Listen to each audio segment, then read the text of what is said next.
Hey guys, this is Mel, and I am back to talk about Legacies episode 111 titled We're Gonna Need a Spotlight, which premiered Thursday, February 21st, 2019 on the CW. I'm recording almost an hour after the episode is aired, so huge spoiler alert. If you haven't seen the episode already, please go do so first, and then come back and see what I have to say about the episode. Sorry, otherwise my other video reminders are up on screen.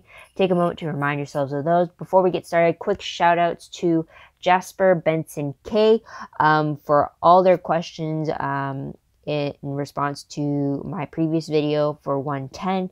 Also, a special shout out to Maria Lira for their answer on my video for 109 in regards to the black winged dream demon. Apparently, it's called a one-re or one-ari, or the name's up on screen, but it's apparently from Greek mythology. Now, here's a question. Did I completely miss that name in the episode, or is this something that we would have had to look up in order to get the correct name for it, or what about it? But kudos, Maria, for being on top of that Greek myth. Definitely never saw that word before because I have no way to pronounce it.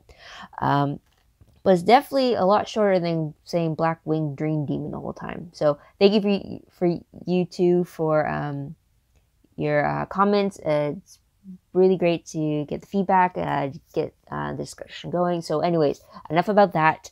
I'm going to try to do this in 15 minutes, so let's start the clock, and let's begin with what happened in this episode. So first off, the episode quote, "We're going to need a spotlight," was said by Caleb to MG and the other vampires during their little brainstorming session of what they should do for their talent show act. So there's that. Timeline-wise, though, now I'm a little bit iffy about this, but I'm guessing it's meant to be a few days because since the previous episode, it's the first day back officially for Josie and Lizzie for them to come back from school since their trip from Europe, and they just returned from Europe in 110. So there's that. The whole reason the timeline's a little iffy, though, because apparently the production codes for the episode now don't match up with their air dates. So that makes it a lot more harder, because that might mean like events in timelines might not add up. Like, for example, episode 106 was supposed to take place on the twins' 16th birthday, which is in the middle of March, right? Well, apparently next week's episode 112 is supposed to take place during spring break, which is in the middle of March, and yet it's 6 episodes later. So it's a little confusing as to which order it's supposed to be. I kind of wish it was aired the same order it was produced. But yeah, so timelines might be a little iffy now. So if anyone can figure it out, please let me know. But huge episode reminder will be the fact that we do get the talent show in this episode, and it's huge amounts of talent that we get to see the cast able to do. So that's fun there. But the featured creature of the episode, there's kind of two, one piggybacking off the other one. The first one is a unicorn, which ended up being a carrier or a host for this parasite, which they kind of referred to it as the con worm. Now, apparently it's a very fast-moving thing, and it's a very creepy-looking thing, too. But it infects its host, and when it does so, it lowers their inhibitions until the host is proven to be susceptible to persuasion. And then once that's happened, the parasite takes control of your mind and kind of gets you to do things for them, like take the urn to Malivore type of thing, and make it seem like it's your own idea. So there's that. And once again, comparisons will start. Both the conworm and the unicorn were both featured on Supernatural. I mean, the unicorn was also featured on Legends of Tomorrow in the season 4 premiere. But for Supernatural, the conworm was introduced in episode 616. And the unicorn was first. It was mentioned a few times before, but we actually saw the unicorn first in episode 714. So it's definitely been 7-8 years ago. In regards to that, as you know, the unicorn for Supernatural and for Legends, they all turned out to be not so pure and loving as the versions in Harry Potter that we've seen. So there's something there, but the unicorn does show to just be a carrier in this version. Though, did it have black eyes, like pitch black eyes? I don't know if that's just because it's a horse and they're supposed to kind of have that, or if it's truly because it's a unicorn and they depicted it as it having completely black eyes. So that's a question there.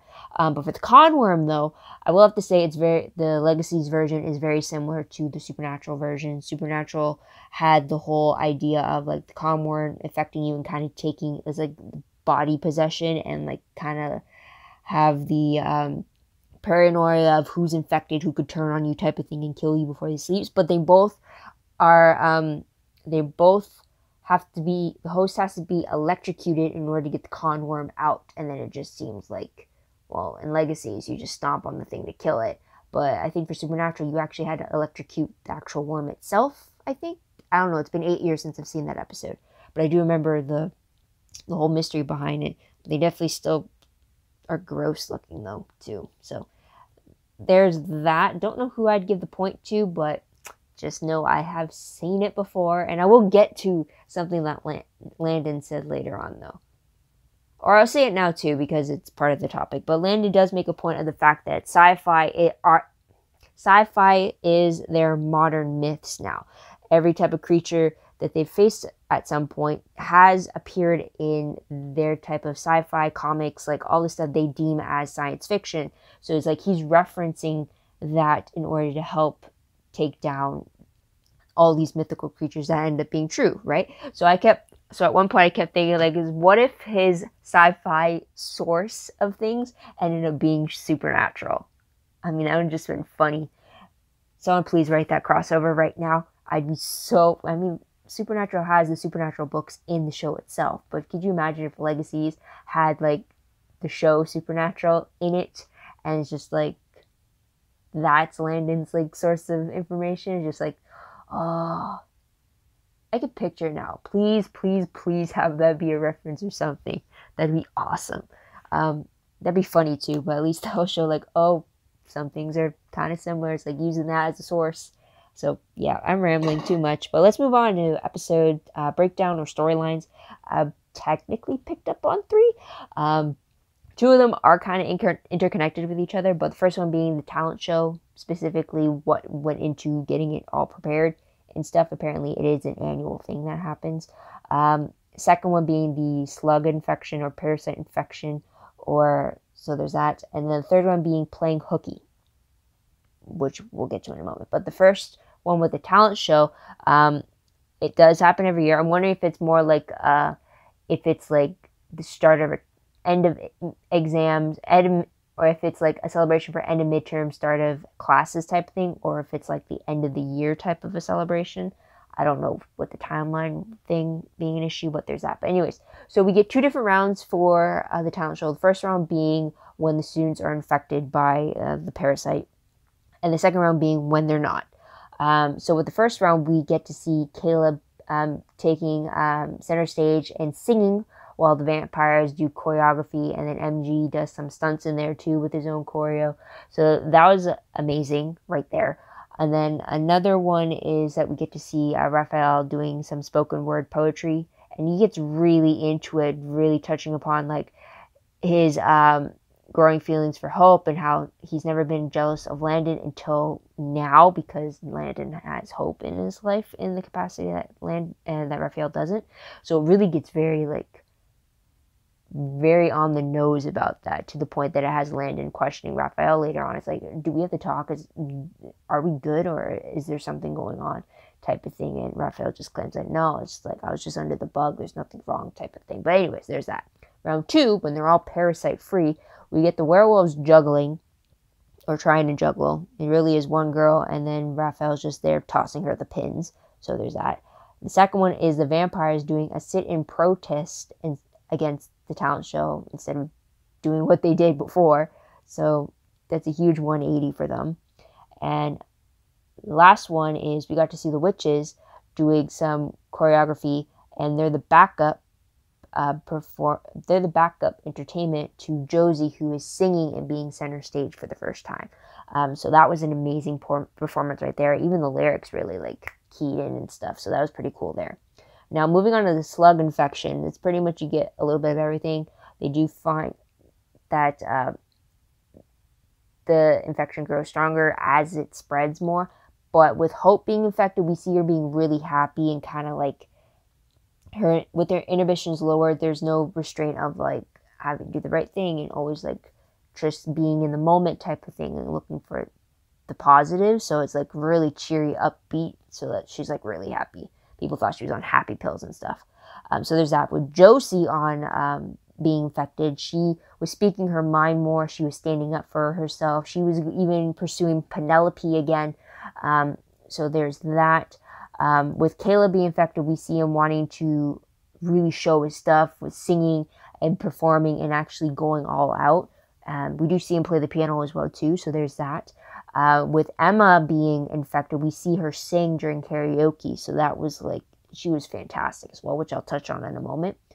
With Raphael being infected, we see him doing the poetry about hope and getting really close to the issue that he has, and making it kind of like obvious that he's talking about them instead of it being subtle.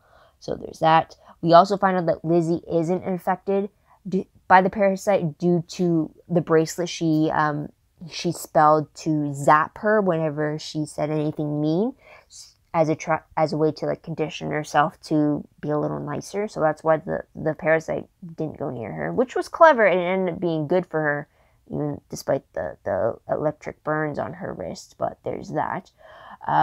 Also, Landon wasn't infected, and he doesn't know why, but it could very well be because of his connection to Malivore, which Hope probably knows about. Probably knows why that's the case. So, third storyline, playing hooky. This is when Alaric, very stressed out about the day, decides to take Emma up on her offer and ditch for the day and just play hooky. This leads them to a bar to day drink, kind of like a, what was it, truth or a Q&A type of thing, like truth or shot they were playing, which led to them doing karaoke, which led to them to Alaric asking Emma out to dinner, only to be told that he waited too long because now she's seeing someone else, which turned out to be Dorian. So that's a whole slew of things there. Also, when they disinfect themselves, Emma had the parasite, but Alaric didn't, so it got a little awkward. But kind of begged the question of why he didn't have the parasite then, or if it was just truly the alcohol that was like taking away his inhibitions in that moment. But the last scene of the episode did show an infected Alaric. He got infected by drinking the slug in his drink, which was just disgusting. I don't know how he didn't taste the difference there. But he's infected, and he tosses the urn into the river. I think it was Rickery Ridge that he tossed it over. So there's that. Thankfully, he left a message to Emma about what he was going to do, so at least they knew what happened with the urn. So there's that. Character-wise, a little further than what I went into, we do see Lizzie trying to be nicer with the bracelet, yet deciding at the very end to remain her bitchy self, since everybody expects it, which is kind of sad. And Alaric kind of sees that as a little redundant, because like she's not really changing anything. She's just being a little more of what she's not supposed to be. But anyways, there's that. With Josie, we do see her now after the experience with the slug and the parasite, questioning whether her true self is the version of her that was slugged up without her inhibitions. And Alaric counters that it's what you don't do that defines who you are. So he mainly puts the emphasis on the restraint that people have to not do things. So there's that. With Raphael, we do see him continue to struggle with his confused feelings over hope. Yet he's trying to bury them for Landon's sake, but you do see him struggling over what to do about it. Which has got to be tough too, because he's also still grieving over Cassie, right? So there's that as well.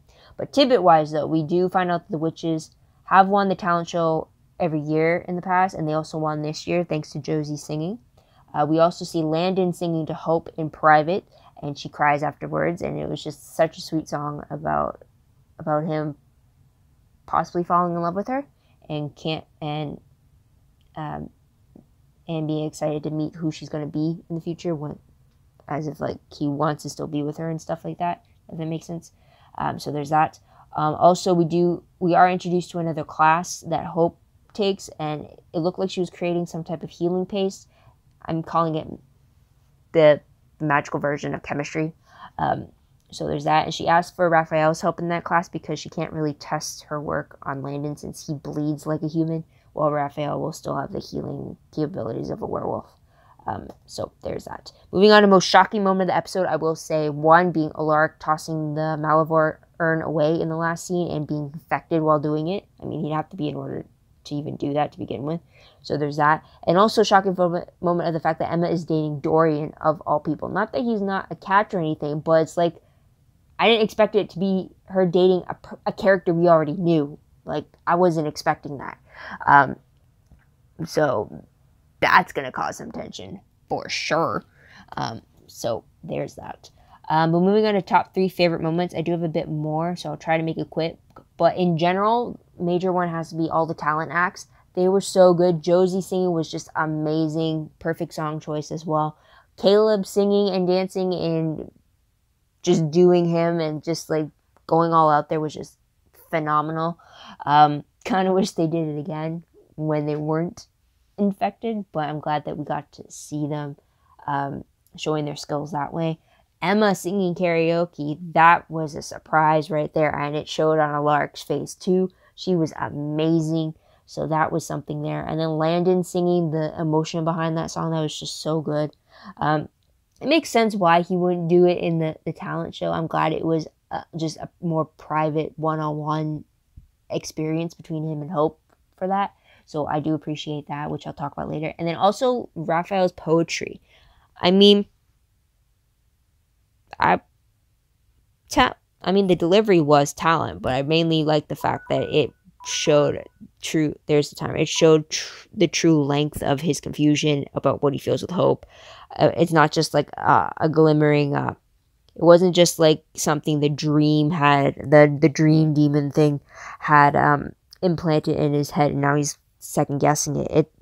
The poetry revealed that it's since they shared that first dance in 106 when they were practicing for the party. It's like since then he's been having these mixed feelings about everything. So even before Landon got together with her, so there's that.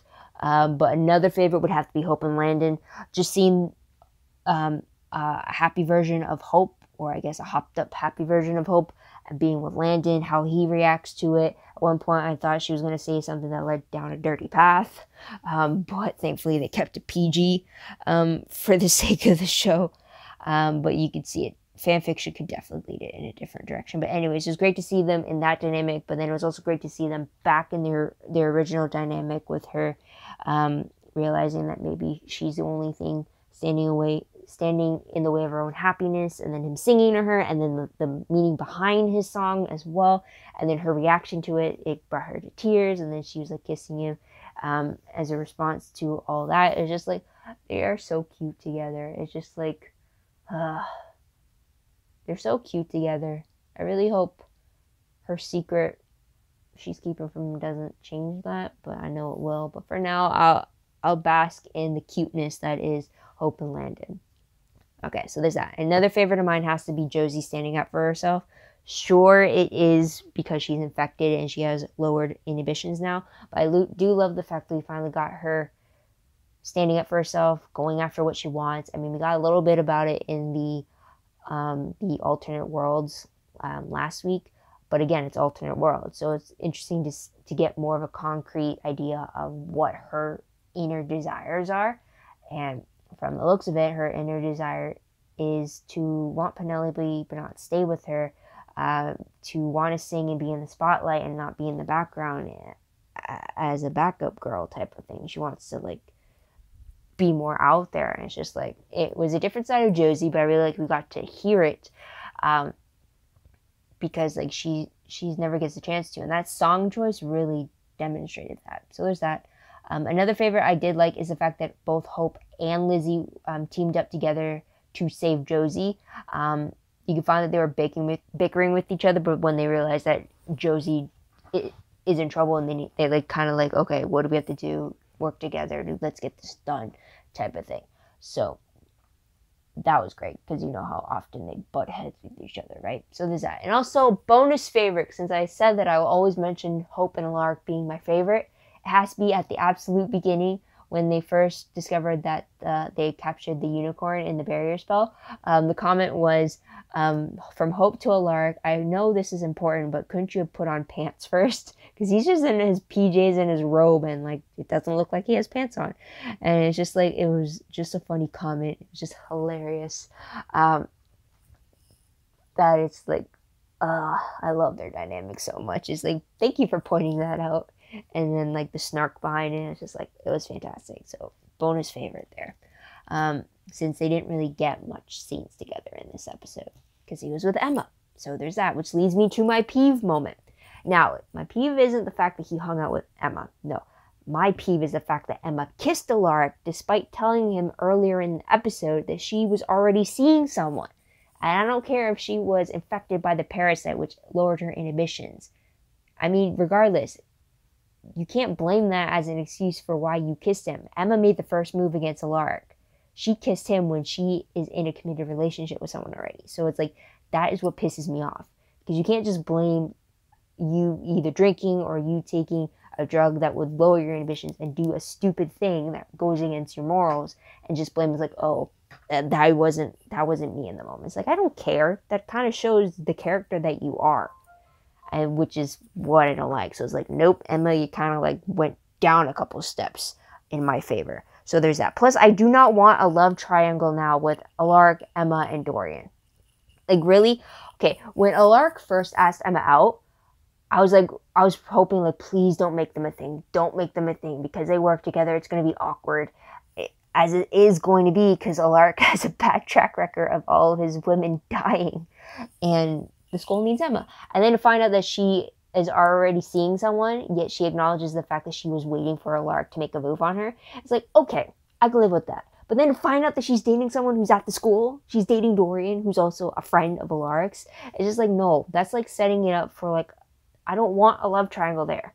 I don't need it. Especially at that last scene where we saw both Emma and Dorian walking away and Alaric sees it and she turns back to look at him. It's like, no, I don't need some secret romance thing going on brewing between the two. I don't need there to be doubts between Emma and Dorian. It's just, no, I don't need that love triangle, which goes to my other peeve. I repeat, I do not want a love triangle between Landon, Hope, and Raphael. I do not need another Delana and Stelena fight. I do not need it so much because at the end of the day, Damon and Stefan were brothers caught between one girl, which was Elena. And also Catherine, but you get my gist. Now you have Landon and Raphael, who are brothers in everything but blood, yet now both having eye on the same girl being Hope. I do not need a repeat of what I had to deal with on the Vampire Diaries when it came to that maiden love triangle. I do not want that whatsoever. I mean, I love Landon and Hope together. I love them as a pairing. I love the dynamic. I love that he wants to fight for her. I love that he wants to be there for her, be her support, and he wants to prove to her that he is someone that she can trust. I love that. But I also love the friendship between Hope and Raphael. I love that she views him as her first true friend that she can count on, and that she can always turn, ouch, I just hit my hand, that she can always turn to him and count on him and he will be there for her. And I love that. And now that he has questioning feelings about her, and it's just like, no, I do not need another love triangle. I don't want another love triangle. I love her dynamics that she has with Landon and with Raphael separately. I don't need Hope to be conflicted about whether she loves Landon or Raphael. No. One's your best friend, one's the boyfriend. Leave it at that. I don't need another love triangle. I hate love triangles, especially when it's between two people who already have a connection without the girl being there to begin with, like brothers. Again, it had to be brothers. It's not just best friends, it's brothers. I can't stand that because that's truly testing the brotherly bond as well as the friendship between the brothers, like in all aspects, because these are like the ride or die type of like a bro-ship, bro TP that you would have, and then you're throwing a girl or a love interest in there that could screw that up. It's like, no, I hate love triangles like that. No matter what, someone should not become in between a friendship like that or between a familial relationship like that. It's like, no. And I'm getting way off topic, but like, yeah. But then again, I wouldn't be surprised because that was the main thing on the Vampire Diaries. You pretty much had the same thing on the originals with the Klaus and Elijah and Haley and that whole where they stood in season 1 type of thing. So it's like, ugh. I will not be surprised if Legacy follows the same route. I hate love triangles between the same group of people. It's like, no. Because then that leads to cheating, and that's a no-no. That's a deal breaker for me. No. So, anyways, let's move on. What will I remember most when I look back on this episode? The talent show, for sure. We need a spotlight. Huge talent show reminder right there. Okay, random questions. I didn't really have many. Because, yeah. But anyways, this one mainly pertains to the previous episode with the alternate realities. I'm only asking this now because I didn't ask it in the video when I first recorded. So, here it is. In the Warzone Wish reality, that was reality number 3, was Klaus's photo in the newspaper with Caroline because it was a drawn-out sketch. I mean, I didn't think it was Caroline at first because of the fact that if anyone was going to die, to have Klaus triggered enough to turn off his humanity and start a war against the humans, I would have assumed Caroline would have been the trigger. But then if Caroline's photo was in the newspaper alongside Klaus's, then I'm wondering who else could have died that was close enough to Klaus to have that much of an impact on him to switch his humanity off. Because this was a world where hope never existed. So then it led to me maybe Haley of dying 2 years ago, which would have added up because in the show, Haley did die 2 years ago. So it's just, I'm a lot more interested in the history of that alternate world, just wondering, well, what happened to Klaus? Because he's alive in that one. So it's like, how did things go? Well, with Caroline, if she's on the run, does that mean she's not with the Saltzmans anymore? It's like, what's up? So that was more the 110 question there. But question for this episode was, when will Hope tell Landon about what she remembers about Sayla? I feel like the longer she doesn't tell him, the more it's going to hurt him that she kept it from him. So, especially when he's trying to win over her trust and then he finds out that she's not being trustworthy to him, it's just like, I don't know if you'll view that as like, oh, she just hasn't trusted me yet.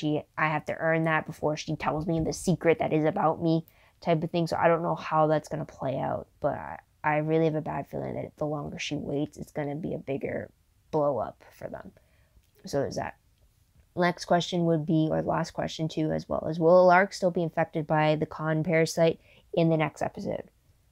Because his eyes still glow green at the very end, and I'm wondering what would happen, because also if they were infected long enough, then their lives were in danger as well. So there's that too. And I'm wondering, is he going to get rid of the infection afterwards, or is Hope going to find out that something's off with him or something? Or like, I don't know. So there's that. But moving on to predictions very quickly. Based off the promo for 112, it looks like we're going to get the worst spring break ever. And it appears to be like a bug infection of some sort. So there is that. Now, this is where the timeline gets confusing. Like I mentioned at the very beginning of the episode in regards to the timeline, it's supposed to be spring break, which is usually in March. And yet we had the episode mid-March in 106. So are you going to tell me the last 6 episodes have only spanned a week? So that's a little confusing there. So there's that. But the synopsis for the episode reads that when the urn goes missing, Alaric, Hope, Josie, Lizzie, Caleb, Dorian, and Emma hit the road to locate the artifact before the next Malivore creature arrives. Meanwhile, Lizzie takes aim at Hope for all the past spring breaks she's ruined. Finally, the group bands together when a town-wide quarantine threatens to expose their supernatural identities. So right off the bat, Landon, Raphael, and MG aren't mentioned, so I'm wondering why they aren't part of this little field trip thing. So there's that.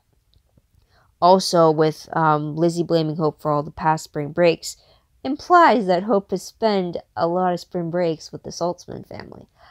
So, like I said, unofficial third daughter right there. So there's that. But a town-wide quarantine. I'm wondering if that's going to draw attention to the Triad Industries that's been looking for answers for Sayla. We still don't have that guy's name. He's just going to be triad guy for me.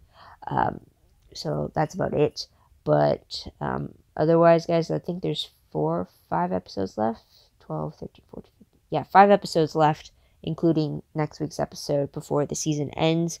But what do you guys think of this episode? What do you guys like about it? What do you think is going to happen next? Let me know in the comments down below. Love to hear your own thoughts, theories, and predictions about all that good stuff. Also, don't forget to like this video, subscribe to my channel, and check out my other videos if you haven't done so already. If you want, check out my Tumblr page. The link for that is down below. I read blog, promos, web clips, quotes, gifs, synopses, news, all that good stuff. All found in one place. Go check that out. I am behind. I do have to get on track about that. But be on the lookout for it. Also, WordPress account, link for that is down below. Everything I post online is connected to my WordPress account. It's more organized, more detailed, but still a work in progress. I do have to get back to that as well. Otherwise, guys, that is pretty much it. Thank you so much for tuning in. Thank you so much for your patience. I hope you come back next week to see what I have to say about the next episode. But until then, guys, this is Mel. Wish you all a great day, great week wherever you are. Bye for now.